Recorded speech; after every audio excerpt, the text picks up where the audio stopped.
మనం ఎన్నో failure stories వినే ఉంటాం. లైక్ ఎగ్జామ్స్లో ఫెయిల్ అయ్యాని, బిజినెస్లో ఫెయిల్ అయ్యాని, లైఫ్లో ఫెయిల్ అయ్యాని, ఇలా చాలానే స్టోరీస్ వింటాం. బట్ ఇలా వినేవాడికన్నా ఫెయిల్ అయిన వాడికి ఆ పెయిన్ ఏంటో తెలుస్తుంది. ఆ పెయిన్ భరించలేక గివప్ చేయడం చాలా ఈజీ. బట్ అదే పెయిన్ని మోటివేషన్గా మార్చుకొని మళ్ళీ ట్రై చేయడం ఏదైతే ఉందో అది చాలా కష్టం. మనం ఫెయిల్ అయిన ప్రతిసారి మళ్ళీ తిరిగి ట్రై చేయడానికి ఏదో ఒక మోటివేషన్ కోసం వెయిట్ చేస్తాం. నువ్వు ఇలానే వెయిట్ చేస్తే ఈ వీడియో నీకోసమే. జాక్ మా ఈయన ఎంత పెద్ద ఫెయిల్యూర్ అంటే ప్రజెంట్ చైనాలో top most self made billionaire. China హిస్టరీలో టాప్ ఎంటర్ప్రెన్యూర్స్ లిస్ట్ తీస్తే ఈయన పేరు టాప్ ఆఫ్ ద లిస్ట్ ఉంటుంది. నాట్ ఓన్లీ చైనా, వరల్డ్ వైడ్గా ఈయన చాలా ఫేమస్ బిజినెస్ మ్యాన్. చాలామంది ఎంటర్ప్రెన్యూర్స్కి ఈయన స్టోరీ ఒక ఇన్స్పిరేషన్. స్టిల్ ఈయన ఒక ఫెయిల్యూరా అనే డౌట్ నీకుంటే ఈ స్టోరీని ఎండ్ వరకు చూసాయి. మాయున్ పుట్టింది 1964 హాంగ్జూ, చైనాలో. హాంగ్జూ అనే ఏరియా చాలా చిన్నది and is unpopular till 1972. But in 1972 Richard Nixon అనే అప్పటి యుఎస్ ప్రెసిడెంట్ ఆ ఏరియాని విజిట్ చేయడం వల్ల ఆ ఏరియా కొంచెం పాపులారిటీ గెయిన్ చేసి ఒక టూరిస్ట్ ప్లేస్లా మారింది. దీంతో ఆ ఏరియాని ఫ్రీక్వెంట్గా చాలామంది ఫారినర్స్ విజిట్ చేస్తూ ఉండేవారు. ఆ ఫారినర్స్ని చూస్తూ మాయున్కి ఇంగ్లీష్ లాంగ్వేజ్ పైన ఇంట్రెస్ట్ రావడంతో ఫారినర్స్కి లోకల్ గైడ్గా హెల్ప్ చేస్తూ ఇంగ్లీష్ నేర్చుకునేవాడు. ఆ టైంలో ఒక టూరిస్ట్ తనని జాక్ అని పిలవడంతో ఆ నేమ్ తనకి చాలా బాగా నచ్చి మాయున్గా ఉన్న తన నేమ్ని జాక్మాగా మార్చుకున్నాడు. జాక్మా తన ప్రైమరీ స్కూల్ ఎగ్జామ్స్లో 2 times అండ్ మిడిల్ స్కూల్ ఎగ్జామ్స్లో 3 times ఫెయిల్ అయ్యారు. సమ్హౌ ఆ ఫెయిల్యూర్స్ని ఓవర్కమ్ చేసి స్కూలింగ్ని కంప్లీట్ చేసుకున్నారు అనుకుంటే కాలేజ్ ఎంట్రన్స్ ఎగ్జామ్లో 2 times ఫెయిల్ అయ్యారు. ఇక్కడ ట్విస్ట్ ఏంటంటే ఆ ఎంట్రన్స్ మ్యాథ్స్ ఎగ్జామ్లో తనకి మ్యాథ్స్లో అవుట్ ఆఫ్ 120 మార్క్స్కి 1 మార్క్ వచ్చింది. అండ్ హార్వర్డ్ యూనివర్సిటీలో సీట్ కోసం 10 times అప్లై చేస్తే 10 times తనకి రిజెక్షన్ ఎదురైంది. ఇదే సిచ్యువేషన్లో మనం ఉంటే ఏదో డిప్రెషన్కి పోతాం, డిప్రెషన్ స్టేటస్లో పెట్టుకుంటూ ఉంటామేమో. ఇన్ని రిజెక్షన్స్ అండ్ ఫెయిల్యూర్స్ని ఫేస్ చేసిన జాక్మా గివప్ ఇవ్వకుండా ఫైనల్గా తన బ్యాచిలర్స్ డిగ్రీని హ్యాంగ్జూ నార్మల్ యూనివర్సిటీలో కంప్లీట్ చేశారు. After graduating from college he applied to more than 30 different jobs and was subsequently rejected by all of them. ఆయన పోలీస్ జాబ్కి అప్లై చేస్తే సింపుల్గా 3 words చెప్పి తను రిజెక్ట్ చేశారు, యు ఆర్ నాట్ గుడ్ అని. ఇంతకన్నా వర్స్ట్ ఏంటంటే ఒకసారి కేఎఫ్సీలో జాబ్ కోసం 24 members అప్లై చేస్తే అందులో 23 membersని సెలెక్ట్ చేసి ఒక్కరిని మాత్రమే రిజెక్ట్ చేశారు. ఆ ఒక్క పర్సన్ ఎవరో మీకు కూడా తెలుసు అనుకుంటున్నా, తెలిస్తే కమెంట్ చేయండి. ఇలా తన జాబ్స్ కోసం అప్లై చేసిన ప్రతిసారి రిజెక్షన్ని చూసేవారు. మోర్ దెన్ 30 times తను జాబ్లో రిజెక్ట్ అయ్యారు.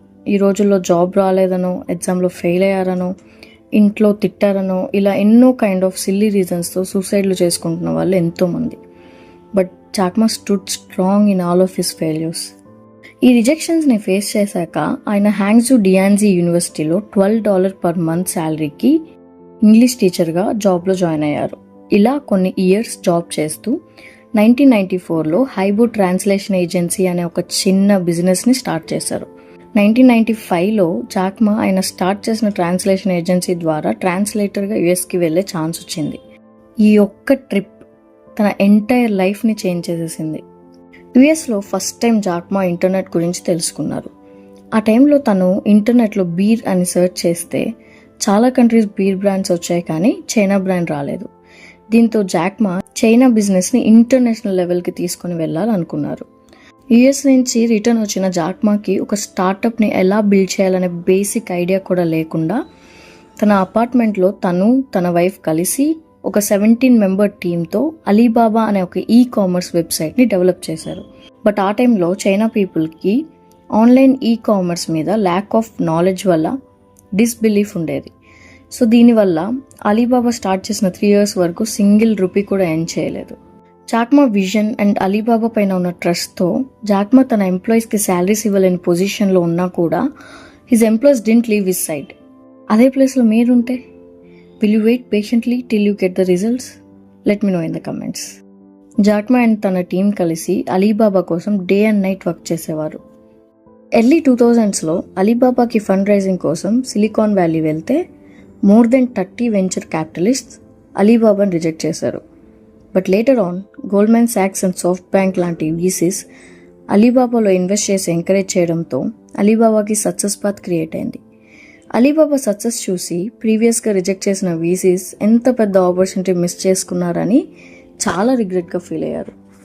2014లో అలీబాబా ఐపీఓని లాంచ్ చేసినప్పుడు $160 బిలియన్ ఉన్న కంపెనీ వాల్యుయేషన్ $231 బిలియన్ రీచ్ అవ్వడంతో ఆ ఒక్క రోజులో జాక్ మా చైనాలోనే నెంబర్ 1 రిచెస్ట్ పర్సన్ అయ్యారు. దీనినే చాలామంది ఓవర్ నైట్ సక్సెస్ అంటారు. బట్ ఈ ఓవర్ నైట్ సక్సెస్ వెనక ఎన్ని స్లీప్లెస్ నైట్స్, ఎంత హార్డ్ వర్క్ ఉందో, కౌంట్లెస్ ఫెయిల్యూర్స్ అండ్ రిజెక్షన్స్ ఉన్నాయో అనేది ఎవ్వరు పట్టించుకోరు. ఎక్కడో ఒక చిన్న మారుమూల ప్రాంతం నుంచి వచ్చి తన వేలో వచ్చిన ప్రతి ఫెయిల్యూర్ని ఒక ఆపర్చునిటీగా మార్చుకొని తన ఫెయిల్యూర్స్ని స్టెప్స్గా బిల్డ్ చేస్తూ ఎక్కడ గివప్ ఇవ్వకుండా పర్సిస్టెన్స్ అండ్ రెసిలియన్స్తో అలీబాబా అనే ఒక బిగ్ జైంట్ని క్రియేట్ చేసి ప్రజెంట్ ఎంతో మందికి ఒక ఇన్స్పిరేషన్గా నిలిచారు. ఇంగ్లీష్లో ఒక సింపుల్ సేయింగ్ ఉంటుంది, every failure is a stepping stone to success అని. మేబీ జాక్ మా is the best example of it. ఆయన లైఫ్లో రిజెక్షన్స్ అండ్ ఫెయిల్యూర్స్ లేకుండా ఒక మంచి జాబ్ ఉండి ఉంటే తను ఈరోజు ఒక కామన్ మ్యాన్లానే ఉండిపోయేవాడేమో. But those failures and rejection led him to be what he is today. మన కంట్రీలో మనం ఎలా అయితే టాటా బ్రాండ్ని ట్రస్ట్ చేస్తామో సేమ్ అలానే చైనాలో అలీబాబాని ట్రస్ట్ చేస్తారు. ప్రజెంట్ అలీబాబా అంటే not only e commerce business, చైనాలో వైడ్ రేంజ్ ఆఫ్ సర్వీసెస్ని ప్రొవైడ్ చేస్తుంది. Like cloud computing services, logistics services, lending services, digital media and entertainment and many more other సర్వీసెస్ని ప్రొవైడ్ చేస్తూ చైనాలో మోస్ట్ ట్రస్టబుల్ బ్రాండ్గా మారింది. స్టిల్ నువ్వు ఫెయిల్యూర్స్ని ఓవర్కమ్ చేయలేక గివప్ ఇచ్చేయాలనుకుంటుంటే keep on remembering these words by Jack Ma. Today is hard, tomorrow will be worse, but the day after tomorrow will B sunshine.